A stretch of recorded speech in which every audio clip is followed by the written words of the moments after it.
عمرہ کر کے چلے جائیں گے۔ ابو سفیان نے کہا اگر ہم اجازت نہ دیں تو؟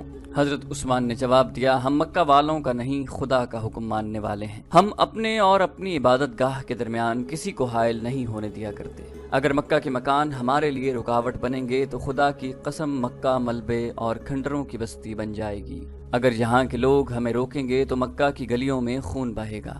ابو سفیان ہم امن کا پیغام لے کر آئے ہیں اور یہاں کے لوگوں سے امن کا تحفہ لے کر جائیں گے۔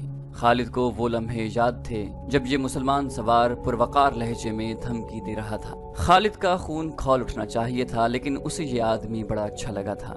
ابو سفیان نے عثمان رضی اللہ عنہ کو عمرے کی پیشکش بھی کی، لیکن انہوں نے اپنے نبی صلی اللہ علیہ وآلہ وسلم کے بغیر اکیلے عمرہ کرنے سے صاف انکار کر دیا تھا۔ ادھر مذاکرات میں جب زیادہ وقت گزرا تو ہوا کے دوش پر یہ افواہ حدیبیہ پہنچی کہ عثمان رضی اللہ عنہ کو قتل کر دیا گیا ہے، جس کے جواب میں رسول کریم صلی اللہ علیہ وآلہ وسلم نے قتل عثمان رضی اللہ عنہ کے انتقام کے لیے اپنے 1400 جانثاروں سے بیعت لے لی تھی۔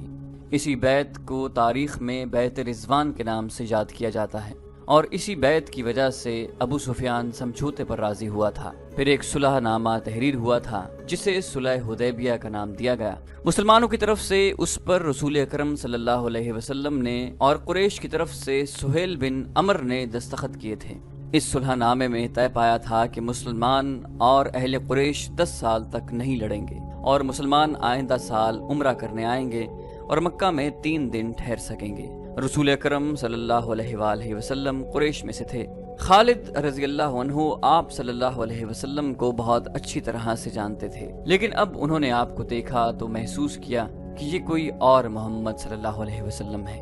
وہ ایسا متاثر ہوئے کہ ان کے ذہن سے اتر گیا کہ یہ وہی محمد صلی اللہ علیہ وسلم ہیں جنہیں وہ اپنے ہاتھوں قتل کرنے کے نعوذ باللہ منصوبے بناتے رہے تھے۔ حضرت خالد نبی کریم صلی اللہ علیہ وسلم کو ایک سالار کی حیثیت سے زیادہ دیکھ رہے تھے اور آپ صلی اللہ علیہ وسلم کی عسکری اہلیت کے قائل ہو گئے تھے۔ صلح حدیبیہ تک مسلمان رسول کریم صلی اللہ علیہ وسلم کی قیادت میں چھوٹے بڑے 28 معرکے لڑ چکے اور فتح و نصرت کی دھاک بٹھا چکے تھے۔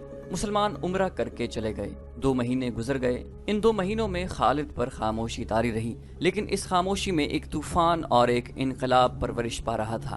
خالد نے مذہب میں کبھی بھی دلچسپی نہیں لی تھی۔ اسے نہ کبھی اپنے بتوں کا خیال آیا تھا، نہ کبھی اس نے رسول کریم صلی اللہ علیہ وسلم کی رسالت کو سمجھنے کی کوشش کی تھی، مگر اب از خود اس کا دھیان مذہب کی طرف چلا گیا اور وہ اس سوچ میں کھو گیا کہ مذہب کون سا سچا ہے اور انسان کی زندگی میں مذہب کی اہمیت اور ضرورت کیا ہے۔ اکرمہ۔ ایک روز خالد نے اپنے ساتھی سالار اکرمہ سے، جو اس کا بھتیجا بھی تھا، کہا کہ میں نے فیصلہ کر لیا ہے، میں سمجھ گیا ہوں۔ کیا سمجھ گئے ہو خالد؟ اکرمہ نے پوچھا۔ محمد صلی اللہ علیہ وسلم جادوگر نہیں، خالد نے کہا، اور محمد صلی اللہ علیہ وسلم شاعر بھی نہیں۔ میں نے محمد کو اپنا دشمن سمجھنا چھوڑ دیا ہے اور میں نے محمد صلی اللہ علیہ وآلہ وسلم کو خدا کا رسول تسلیم کر لیا ہے۔ اکرمہ نے کہا، حبل اور عزا کی قسم تم مذاق کر رہے ہو، کوئی نہیں مانے گا کہ ولید کا بیٹا اپنا مذہب چھوڑ رہا ہے۔ خالد نے کہا، ولید کا بیٹا اپنا مذہب چھوڑ چکا ہے۔ کیا تم بھول گئے ہو کہ محمد صلی اللہ علیہ وسلم ہمارے کتنے آدمیوں کو قتل کروا چکا ہے؟ اکرمہ نے کہا، تم ان کے مذہب کو قبول کر رہے ہو جن کے خون کے ہم پیاسے ہیں۔ میں نے فیصلہ کر لیا ہے اکرمہ، خالد نے 2 ٹوک لہجے میں کہا۔ میں نے سوچ سمجھ کر فیصلہ کیا ہے۔ اسی شام ابو سفیان نے خالد کو اپنے ہاں بلا لیا۔ اکرمہ بھی وہاں موجود تھا۔ کیا تم بھی محمد صلی اللہ علیہ وسلم کی باتوں میں آ گئے ہو؟ ابو سفیان نے اس سے پوچھا۔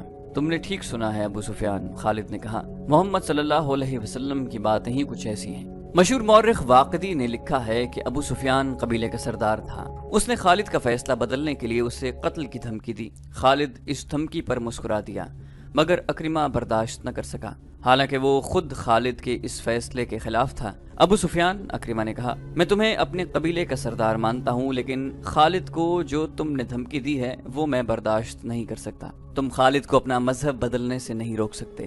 اگر تم خالد کے خلاف کوئی کارروائی کرو گے تو ہو سکتا ہے میں بھی خالد کے ساتھ مدینہ چلا جاؤں۔ اگلے ہی روز مکہ میں ہر کسی کی زبان پر یہ الفاظ تھے، خالد بن ولید محمد صلی اللہ علیہ وسلم کے پاس چلا گیا ہے۔ خالد یادوں کے ریلے میں بہتا مدینہ کو چلا جا رہا تھا۔ اسے اپنا ماضی اس طرح یاد آیا تھا جیسے وہ گھوڑے پر سوار مدینہ کو نہیں بلکہ پیادہ اپنے ماضی میں چلا جا رہا تھا۔ اسے مدینہ کے اونچے مکانوں کی منڈیریں نظر آنے لگی تھی۔ خالد اسے کسی نے پکارا، لیکن اسے گزرے ہوئے وقت کی آواز سمجھ کر اس نے نظر انداز کر دیا۔ اسے گھوڑوں کی ٹاپ سنائی دی، تب اس نے دیکھا اسے 2 گھوڑے اپنی طرف آتے دکھائی دیے۔ وہ رک گیا، گھوڑے اس کے قریب آ کر رک گئے۔ ایک سوار اس کے قبیلے کا مشہور جنگجو عمر بن العاص تھے اور دوسرے عثمان بن طلحہ۔ دونوں نے ابھی اسلام قبول نہیں کیا تھا۔ کیا تم دونوں مجھے واپس مکہ لے جانے کے لیے آئے ہو؟ خالد نے ان سے پوچھا۔ عمر بن العاص نے پوچھا، تم کہاں جا رہے ہو؟ خالد نے پوچھا، تم دونوں کہاں جا رہے ہو؟ خدا کی قسم ہم تمہیں بتائیں گے تو تم خوش نہیں ہوگے، عثمان بن طلحہ نے کہا۔ ہم مدینہ جا رہے ہیں۔ عمر بن العاص نے کہا، بات پوری کرو عثمان۔ خالد، ہم محمد صلی اللہ علیہ وآلہ وسلم کا مذہب قبول کرنے جا رہے ہیں۔ ہم نے محمد صلی اللہ علیہ وآلہ وسلم کو خدا کا سچا نبی مان لیا ہے، پھر ہم ایک ہی منزل کے مسافر ہیں۔ خالد نے کہا، آؤ اکٹھے چلیں۔ یہ 31 مئی 628 عیسوی کا دن تھا جب تاریخ اسلام کے 2 عظیم جرنیل خالد بن ولید رضی اللہ عنہ اور عمر بن العاص رضی اللہ عنہ مدینہ میں داخل ہوئے۔ ان کے ساتھ عثمان بن طلحہ رضی اللہ عنہ بھی تھے۔ تینوں رسول کریم صلی اللہ علیہ وآلہ وسلم کے حضور پہنچے۔ سب سے پہلے خالد بن ولید رضی اللہ عنہ اندر گئے، ان کے پیچھے عمر بن العاص اور عثمان بن طلحہ رضی اللہ عنہ گئے۔ تینوں نے قبول اسلام کی خواہش ظاہر کی۔ رسول اللہ صلی اللہ علیہ وآلہ وسلم اٹھ کھڑے ہوئے اور تینوں کو باری باری گلے لگایا۔ شہیدوں کو دل سے اتار دیں۔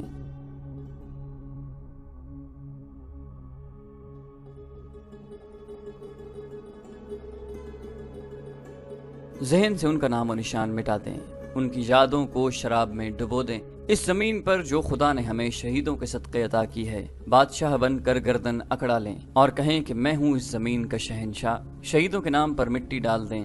کسی شہید کی کہیں قبر نظر آئے تو اسے زمین سے ملا دیں، مگر زندگی کے ہر موڑ اور ہر دوراہے پر آپ کو شہید کھڑے نظر آئیں گے۔ آپ کے ذہن کے کسی گوشے سے شہید اٹھیں گے اور شراب اور شہنشاہیت کا نشہ اتار دیں گے۔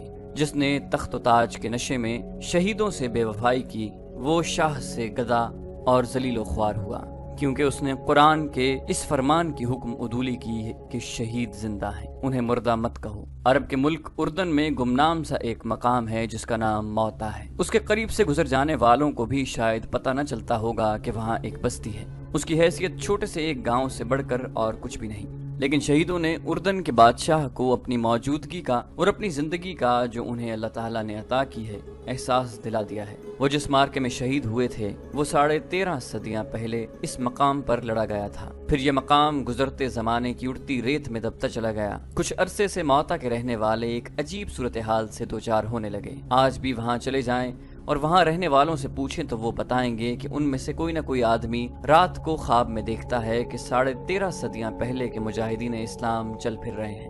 کفار کا ایک لشکر آتا ہے اور مجاہدین اس کے مقابلے میں جم جاتے ہیں۔ ان کی تعداد تھوڑی ہے اور لشکر کفار مانند سیلاب ہے۔ مارکا بڑا خونریز ہے۔ یہ خواب 1-2 آدمیوں نے نہیں بلکہ بہت سے آدمیوں نے دیکھا ہے، اور کسی نہ کسی کو یہ خواب ابھی تک نظر آتا ہے۔ یہ لوگ پڑھے لکھے نہیں، انہیں معلوم نہیں تھا کہ 13.5 صدیاں پہلے یہاں حق و باطل کا مارکا لڑا گیا تھا، مگر ان کے خوابوں میں شہید آنے لگے۔ یہ خبر اردن کے ایوانوں تک پہنچی۔ تب یاد آیا کہ یہ وہ موتا ہے جہاں مسلمانوں اور عیسائیوں کی ایک لڑائی ہوئی تھی۔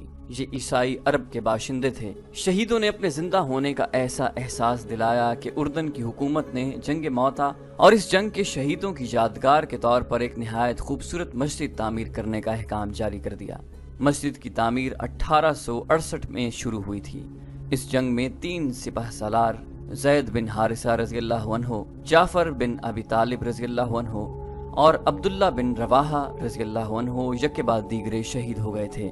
ان تینوں کی قبریں موتا سے تقریباً 2 میل دور ہیں جو ابھی تک محفوظ ہیں۔ مدینہ میں آ کر خالد بن ولید رضی اللہ عنہ نے اسلام قبول کیا تو ان کی ذات میں عظیم انقلاب آ گیا۔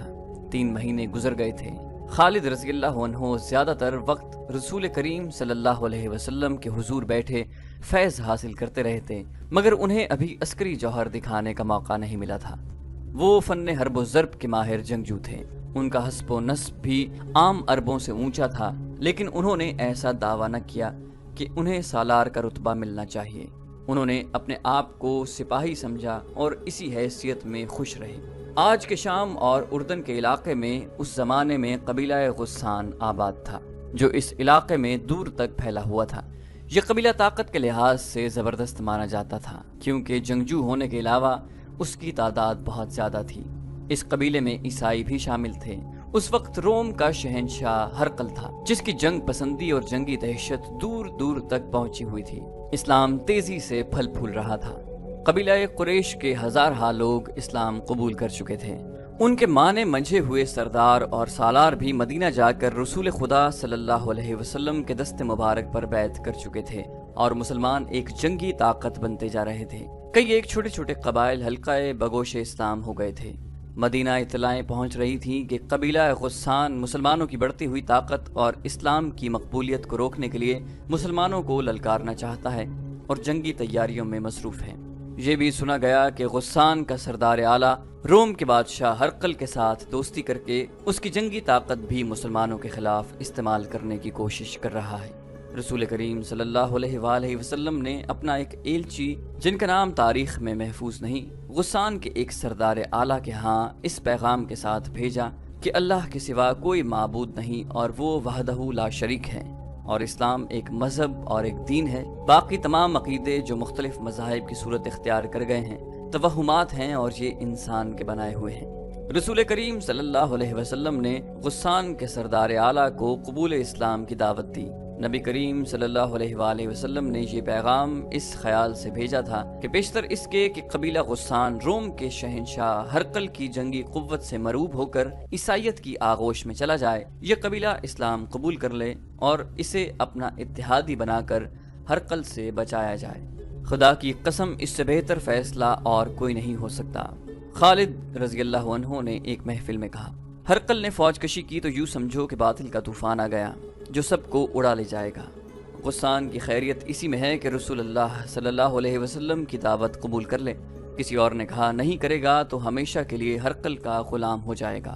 ایک اور نے کہا، اس وقت ہرقل قبیلہ غسان میں داخل ہو چکا تھا۔ اس کے ساتھ جو فوج تھی اس کی تعداد 1,00,000 تھی۔ غسان کے سردار اعلیٰ کو اطلاع مل چکی تھی، مگر وہ پریشان نہیں تھا۔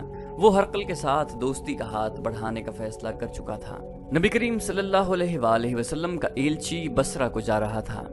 غسان کا دارالحکومت بصرہ تھا۔ ایلچی کے ساتھ ایک اونٹ پر لدے ہوئے زاد راہ کے علاوہ 3 محافظ بھی تھے۔ بڑی لمبی مسافت کے بعد ایلچی موتا پہنچا اور اس نے ذرا سستانے کے لیے اپنا مختصر سا قافلہ روک لیا۔ قریب ہی قبیلہ غسان کی ایک بستی تھی۔ اس کے سردار کو اطلاع ملی کہ 4 اجنبی بستی کے قریب پڑاؤ کیے ہوئے ہیں۔ سردار نے، جس کا نام شرجیل بن عمر تھا، مدینہ کے ایلچی کو اپنے ہاں بلایا اور پوچھا کہ وہ کون ہیں اور کہاں جا رہے ہیں۔ ایلچی نے جواب دیا، میں مدینہ کا ایلچی ہوں اور بصرہ کو جا رہا ہوں۔ میں رسول خدا صلی اللہ علیہ وآلہ وسلم کا پیغام تمہارے سردار اعلیٰ کے لیے لے جا رہا ہوں۔ کیا تم قبیلہ قریش کے محمد صلی اللہ علیہ وسلم کی بات کر رہے ہو؟ شرجیل بن عمر نے طنزیہ لہجے میں پوچھا۔ پیغام کیا ہے؟ پیغام یہ ہے کہ اسلام قبول کر لو، ایلچی نے کہا، اور باطل کے عقیدے ترک کر دو۔ کیا تم یہ سمجھتے ہو کہ میں اپنے سردار اعلیٰ کی اور اپنے مذہب کی توہین برداشت کر لوں گا؟ شرجیل بن عمر نے کہا، اگر تم زندہ رہنا چاہتے ہو تو یہیں سے مدینہ واپس چلے جاؤ، میں بصرہ کے رستے سے ہٹ نہیں سکتا۔ ایلچی نے کہا، یہ رسول اللہ صلی اللہ علیہ وآلہ وسلم کا حکم ہے، جس کی تعمیل میں فخر سے اپنی جان دے دوں گا اور میں بڑے فخر سے تمہاری جان لوں گا، شرجیل بن عمر نے کہا اور اپنے آدمیوں کو اشارہ کیا۔ ایلچی کے 3 محافظ باہر بیٹھے تھے۔ اندر سے 3 آدمی نکلے۔ وہ کسی کی خون آلود لاش گھسیٹتے ہوئے باہر لا رہے تھے۔ محافظوں نے دیکھا کہ لاش کی گردن کٹی ہوئی تھی۔ انہوں نے پہچان لیا یہ ان کے ایلچی کی لاش تھی۔ شرجیل بن عمر باہر آیا۔ تم اس کے ساتھی تھے؟ شرجیل نے محافظوں سے کہا، مجھے یقین ہے کہ اس کے بغیر تم بصرہ نہیں جاؤ گے۔ ایک محافظ نے جواب دیا، نہیں، پیغام اس کے پاس تھا۔ شرجیل نے کہا، جاؤ مدینہ کو لوٹ جاؤ اور محمد صلی اللہ علیہ وسلم سے کہنا کہ ہم اپنے قبیلے اور اپنے عقیدے کی توہین برداشت نہیں کیا کرتے۔ اگر یہ شخص بصرہ پہنچ جاتا تو وہاں قتل ہو جاتا۔ خدا کی قسم، ایک محافظ نے کہا، ہم اپنے مہمان کے ساتھ یہ سلوک نہیں کیا کرتے۔ میں تمہیں مہمان سمجھ کر